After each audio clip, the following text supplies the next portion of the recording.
सुरुवातीला बातमी पालकांची चिंता वाढवणारी। 12 वर्षांचा लहानगा लिफ्टमध्ये अडकला आणि त्याचा दुर्दैवी मृत्यू झाला।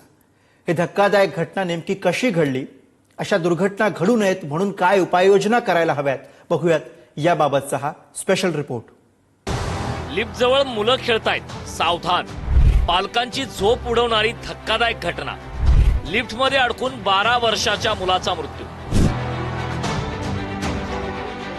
ही दृश्य तुम्हाला विचलित करू शकतात, पण ती दाखवणं आणि पालकांचे डोळे उघडणं गरजेचं आहे। कारण 12 वर्षीय चिमुरड्याचा लिफ्टमध्ये अडकून मृत्यू झाला। पिंपरी चिंचवडमधील राम स्मृती सोसायटीतील 4 मजली इमारतीतील ही धक्कादायक घटना। लिफ्टला बाहेर सेफ्टी डोअर तर आतल्या बाजूला लोखंडी पत्र्याचं स्लायडिंग डोअर आहे।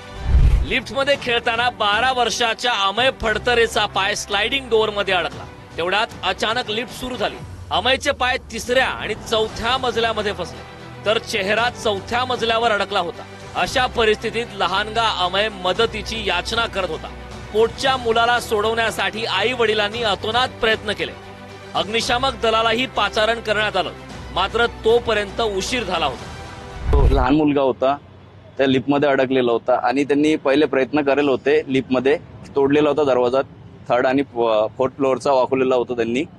लगेच आम्ही तिथे गेलो, त्याला लॉक होतं, लॉक बोल्ट कटरच्या सहाय्याने तोडला आणि तोडल्यानंतर लगेच आम्ही ते आपला इलेक्ट्रिक सप्लाय बंद केला आणि इलेक्ट्रिक सप्लाय बंद केल्यानंतर लिफ्ट चालू आहे की नाही एक बार करेक्ट बघून बघितलं। नंतर आम्ही मॅन्युअली पद्धतीने लिफ्टला हळूहळू खालच्या पद्धतीमध्ये 3rd फ्लोअरला खाली लिफ्ट सोडली आणि जशी खाली गेल्यानंतर तसेच ते मुलाला बाहेर काढून आणि आमच्या आपला ॲम्ब्युलन्स अवेलेबल नसल्यामुळे आमच्या देवदूत वाहनामध्ये हॉस्पिटलमध्ये केके तर रवाना केले आम्ही लगेच।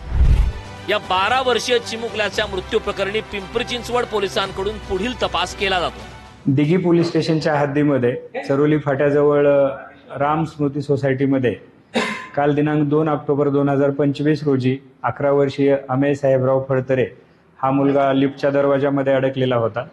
त्याला अग्निशामक दलाच्या मदतीने जखमी अवस्थेत बाहेर काढून हॉस्पिटलमध्ये भरती करण्यात आलं। डॉक्टरांनी त्याला मयत घोषित केलेलं आहे। त्या अनुषंगाने दिघी पोलीस स्टेशनला अपघाती मृत्यूची नोंद करण्यात आलेली असून इतर सर्व बाबी आणि तांत्रिक मुद्द्यांचा तपास दिघी पोलीस स्टेशन मार्फतीने करण्यात येत आहे।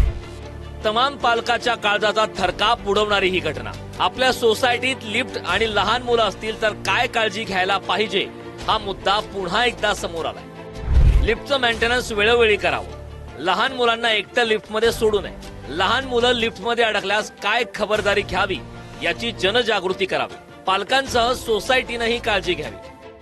आपण लिफ्टवाल्यांना एएमसी देतो। एएमसी म्हणजे काय, तुमचा ॲन्युअल मेंटेनन्स असतो।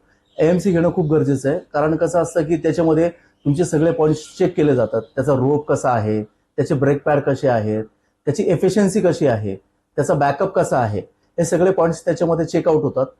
त्याच्यामुळे लिफ्टची देखभाल दुरुस्ती ही वेळच्या वेळी शक्यतो नाही, वेळच्या वेळी होणे ही गरजेचं आहे।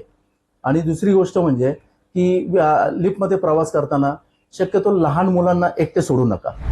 अमय फडतरेचा जीव काही परत येणार नाही, मात्र याच घटनेची पुनरावृत्ती टाळायची असेल आणि आणखी कुणाचा जीव गमवायचा नसेल तर पालकांनी आणि सोसायटी सदस्यांनी डोळे उघडे ठेवून अधिक खबरदारी घ्यायला हवी। सोसायटी धारक असतील, पालक असतील, यांनी आपली लहान मुले ज्यावेळेस सोसायटीमध्ये वावरतात किंवा या लिफ्टचा वापर करत असतात, अशा वेळी त्यांची खबरदारी पालकांनी घेणं गरजेचं आहे, जेणेकरून या मुलांना या लिफ्टचा एकाकी वापर करता येणार नाही अशी खबरदारी घेणं ही महत्वाचं आहे। त्यामुळे सोसायटीतील कर्मचारी असतील किंवा अधिकारी असतील, त्यानंतर पालक असतील, त्यांनी मुलांना लिफ्ट पासून लांबच ठेवलेलं बरं। तुषार झरेकर, पुढारी न्यूज, पिंपरी चिंचवड।